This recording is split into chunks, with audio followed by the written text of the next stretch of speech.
सोचिए, एक ऐसी दुनिया जहां कोई प्राइस टैग नहीं, जेब में सिक्कों की खनक नहीं और दुकानों पर कार्ड स्वाइप करने की आवाज भी नहीं। जहां एक किसान अपनी गेहूं की बोरी लेकर मीलों दूर तक चलता है, सिर्फ इस उम्मीद में कि कहीं कोई कुम्हार मिलेगा जो उस गेहूं के बदले अपने मिट्टी के घड़े देने को तैयार हो। यह कोई कल्पना नहीं, यही हमारी शुरुआत थी। ये है पैसे की कहानी, जीवित रहने, सत्ता पाने, लालच और नवाचार की कहानी। मेसोपोटामिया की धूल भरी मंडियों से लेकर न्यूयॉर्क के चमचमाते स्टॉक एक्सचेंज तक, समुद्री सीपियों और चांदी के सिक्कों से लेकर अदृश्य डिजिटल कोड बिटकॉइन तक, यह है मानवता की सबसे महान खोज की यात्रा, पैसा। हजारों साल पहले, जब न साम्राज्य थे, न राजा, न बैंक, मनुष्य सिर्फ व्यापारी था।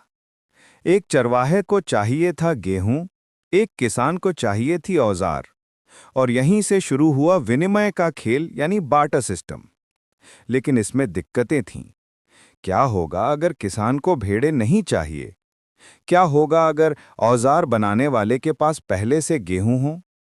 इसे कहते हैं डबल कोइंसिडेंस ऑफ वांट्स की समस्या।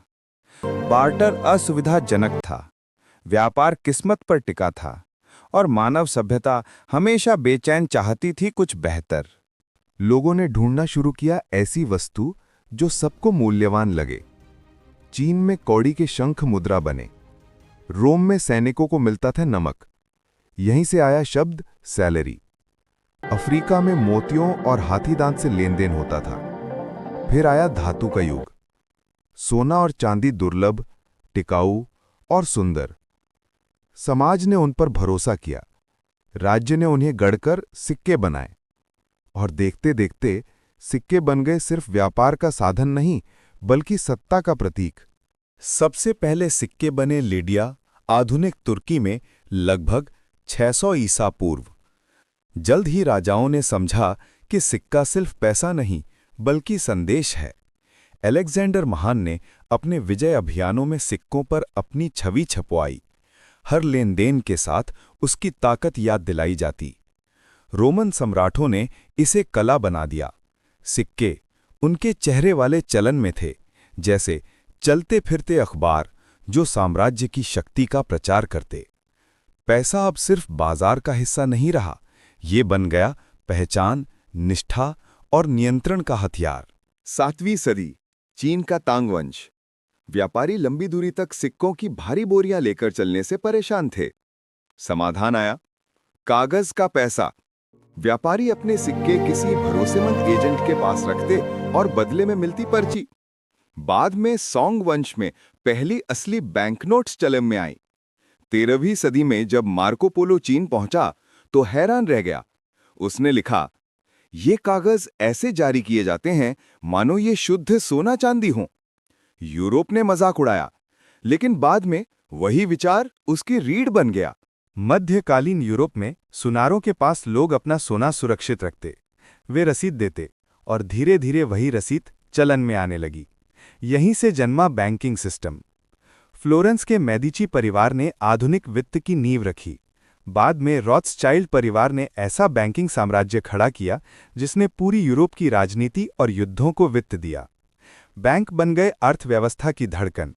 धन सुरक्षित रखते, उधार देते, व्यापार और युद्ध दोनों को चलाते।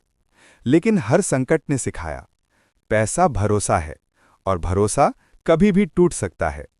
18वीं और 19वीं सदी, भाप, इस्पात और क्रांति का दौर था। व्यापार तेजी से बढ़ा और देशों को चाहिए थी स्थिरता। यहीं से आए सेंट्रल बैंक। 1694 में बना बैंक ऑफ इंग्लैंड, जो मॉडल बना। 20वीं सदी तक लगभग हर देश का अपना केंद्रीय बैंक था। लंबे समय तक हर नोट सोने जितना कीमती माना जाता था। लेकिन युद्धों और महामंदी ने सोने की बेड़ियां तोड़ दीं। 1971 में अमेरिकी राष्ट्रपति रिचर्ड निक्सन ने गोल्ड स्टैंडर्ड खत्म किया।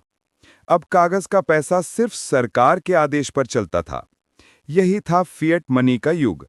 20वीं सदी ने पैसे को फिर बदला। 1950 में डाइनर्स क्लब कार्ड आया, पहला क्रेडिट कार्ड। फिर आए एटीएम, डेबिट कार्ड। 1990 के दशक में इंटरनेट ने जन्म दिया ऑनलाइन बैंकिंग, पेपाल और ई-कॉमर्स को। पैसा जेब से निकलकर स्क्रीन पर पहुंच गया। अब ये नजर नहीं आता, सिर्फ नंबर है जो आपके खाते में लिखा है। 2008 दुनिया आर्थिक संकट में डूब गई। बैंक टूटे, भरोसा टूटा। इसी अराजकता में एक रहस्यमयी व्यक्ति या समूह सातोशी नाकामोटो ने एक श्वेत पत्र जारी किया। Bitcoin, a peer to peer electronic cash system. ये था इतिहास का मोड़। पहली बार पैसा किसी सरकार या बैंक का नहीं था। ये जीता था ब्लॉकचेन पर। एक ऐसा लेजर जो सबके सामने खुला है, लेकिन किसी एक के काबू में नहीं। बिटकॉइन आया। किसी ने इसे स्वतंत्रता कहा, किसी ने अराजकता।